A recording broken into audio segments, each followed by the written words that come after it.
যেই মাত্র উনি নির্বাচিত হবে, আপনার ট্রাম্প অ্যাডমিনিস্ট্রেশন উনার পদটাকে অনেক বেশি চ্যালেঞ্জিং করবে, যাতে কোনোভাবেই উনি গভর্ন করতে না পারে। এরিক অ্যাডামসের ভোট, কার্টিস সিলভার ভোট সব যদি অ্যান্ড্রু কুমোর সঙ্গে যোগ হয়, তাহলেও কি আজকে যেভাবে বলছেন যে মামদানি জিতেই যাবে, তখনও কি সেই ইকুয়েশনটা থাকবে যে 47% ভোটই কমু পাবে সিলোয়া চলে গেলে, তাই না? তাহলে সেক্ষেত্রে মামদানি পাস করতে পারবেন না, নির্বাচিত হতে পারবেন না। কিন্তু সিলোয়ার যারা ভোটার রিপাবলিকান, যারা কট্টর রিপাবলিকান আছে, তারা কিন্তু মামদানিকে ভোট করবে না, তারা কুমোকে ভোট করবে না। সিটি পরিচালনা করতে হলে মামদানিকে শেষ পর্যন্ত প্রেসিডেন্ট ডোনাল্ড ট্রাম্পের সঙ্গে কতটা কম্প্রোমাইজ করতে হবে?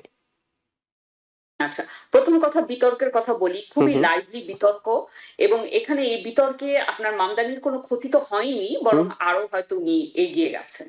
এবং যেই সমস্ত মামদানি খুবই আপনার স্কিলফুল একজন ওরেটর, তাকে আপনার এভাবে করে যে কোনো আক্রমণ করে তাকে মানে আটকে দেওয়া খুবই কঠিন।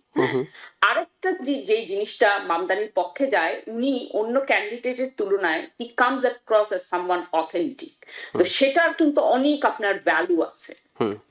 আচ্ছা, এখন আপনার যে প্রসঙ্গটা বলছেন, আমার কাছে মনে হয় যে এই ইলেকশনে ওনার জিততে তেমন কোনো অসুবিধা হবে না। হ্যাঁ, এখন স্টেট আর মানে যে কোনো স্টেটের আপনার যে কোনো সিটির মেয়র, হ্যাঁ, কিন্তু নিউ ইয়র্কের সিটির মেয়র সেটা শুধুমাত্র সেটা সিটি হিসাবে চিন্তা করলে চলবে না, কারণ নিউ ইয়র্ক সিটির গুরুত্বটাই এমন। হ্যাঁ, কিন্তু আমাদের যে সিস্টেমটা আছে, গভর্নমেন্টের সিস্টেমে যে ফেডারালিজম আছে, সেখানে কিন্তু আপনার সমস্ত ক্ষমতা মানে থিওরিটিক্যালি ফেডারেল গভর্নমেন্টকে দেওয়া হয়নি, যদিও আমরা এখন দেখছি যে অনেকখানি ফেডারেল গভর্নমেন্ট সেই ক্ষমতাগুলো টেক ওভার করছে।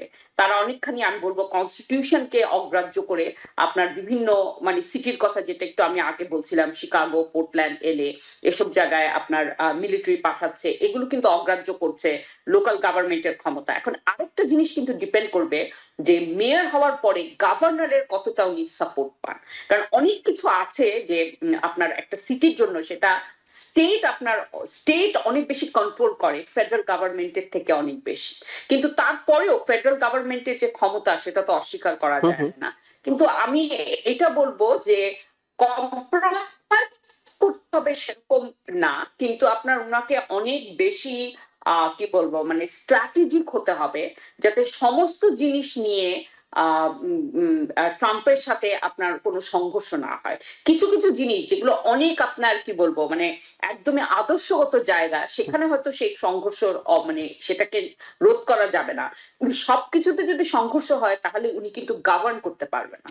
এইটা একটা খুব তবে উনি যেই মাত্র উনি নির্বাচিত হবে, আপনার ট্রাম্প অ্যাডমিনিস্ট্রেশন উনার পদটাকে অনেক বেশি চ্যালেঞ্জিং করবে, যাতে কোনোভাবেই উনি গভর্ন করতে না পারে, এবং তাকে অনেক বেশি পরিণতবোধ এর পরিচয় দিতে হবে। তিনি যদি মেয়র হওয়ার পর তিনি বলেন যে জাতিসংঘের অধিবেশনে যোগ দিতে নেতানিয়াহু আসলেই আমি তাকে গ্রেপ্তার করব, তাহলে হয়তো সেটি অনেক বেশি এরকম আমেরিকার মূলনীতির সঙ্গে সাংঘর্ষিক হয়ে যেতে পারে। কিন্তু এটা কিন্তু একটা জিনিস আমি বলবো, আপনি যদি দেখেন এটা কিন্তু কানাডাও এখন এই কথা বলছে, তো হয়তো যে মামদানি যে সময়ে কথাটা বলেছিল এটা অনেক আনইউজুয়াল ছিল, কিন্তু 8-6 মাস পরে আমরা হয়তো অনেক রাষ্ট্রের থেকে এই কথাটা শুনবো, আর এই কথাটা অনেকটা সিম্বলিক।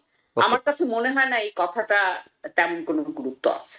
ওকে, সেক্ষেত্রে মোহাম্মদ মালিক, আপনার কাছে আরেকটা বিষয় জানি, সেটা হলো যে আমরা দেখছিলাম এরিক অ্যাডামস তিনি সরে গিয়েছেন, চুপ ছিলেন, সরে গিয়ে একেবারে মাসের শুরুতে সরেছেন, চুপ ছিলেন, কিন্তু কালকে দেখলাম তিনি আবার অ্যান্ড্রু কুমোকে সমর্থন ঘোষণা করেছেন। এখন তার প্রায় 7-9% ভোট ছিল, সেগুলো হয়তো শেষ পর্যন্ত অ্যান্ড্রু কুমো পেতে পারেন। কার্টিস সিলোয়া এখন পর্যন্ত বলছেন তিনি কোনোভাবে সরবেন না, কিংবা প্রেসিডেন্ট ট্রাম্পও তাকে সরানোর নতুন করে উদ্যোগ নিচ্ছে না, কিন্তু 2 সপ্তাহ বাকি এখনো। যদি কার্টিস সিলোয়াকে সরিয়ে দেওয়া সম্ভব হয়, তার তো প্রায় 15-19% ভোট আছে, সেগুলো যদি যোগ হয়, অর্থাৎ সব ভোট, এরিক অ্যাডামসের ভোট, কার্টিস সিলোয়ার ভোট সব যদি অ্যান্ড্রু কুমোর সঙ্গে যোগ হয়, তাহলেও কি আজকে যেভাবে বলছেন যে মামদানি জিতেই যাবে, তখনও কি সেই ইকুয়েশনটা থাকবে? দেখুন, ইকুয়েশনটা আমি মনে করি যে আসলে যে কোনো সমীকরণেই মামদানিকে হারানোটা কঠিন।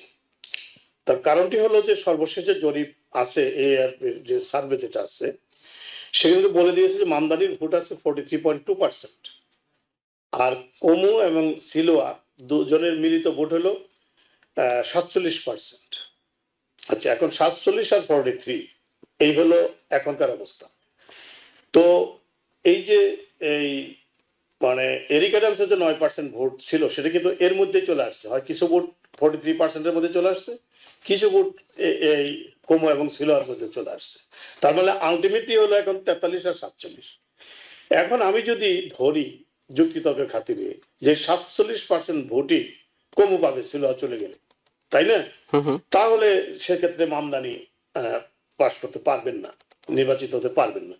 কিন্তু তাই কি কখনো হয়? এখন সিলোয়ার চলে যাবে, তার 20% ভোট সবই চলে যাবে এই কোমর দিকে, কিছু ভোট কি মামদানির দিকে যেতে পারে না? কিংবা অনেকে হয়তো ভোট দিতেই আসবেন না। এক্স্যাক্টলি, অ্যাবসেন্ট ভোটার থাকবেন। কাজেই এই তখন এই 20% ভোট যে সিলোয়ার আছে এগুলো কিন্তু সবই কাস্ট হবে না। কেমন তারা অত কেন দিয়ে আসবে না? কারণ ভোটাররা কখন আসে? যখন তার প্রার্থী থাকে। মানে সিলোয়ার যারা ভোটার রিপাবলিকান, যারা কট্টর রিপাবলিকান আছে, তারা কিন্তু মামদানিকেও ভোট করবে না, তারা কুমোকেও ভোট করবে না। সিলোয়ার পাস করুক না করুক, ভোটটা তারা সিলোয়ার থাকলে সিলোয়ারকে ভোট প্রদান করবে, কিন্তু যখন সিলোয়ার থাকবে না তারা এবসেন্ট থাকবেন। যার ফলে যে কোনো ইকুয়েশনে আপনি দেখেন না কেন, যেভাবেই সমীকরণগুলোকে ঘুরিয়ে নিয়ে আসেন, আলটিমেটলি মামদানিকে হারানো রিয়েলি টাফ।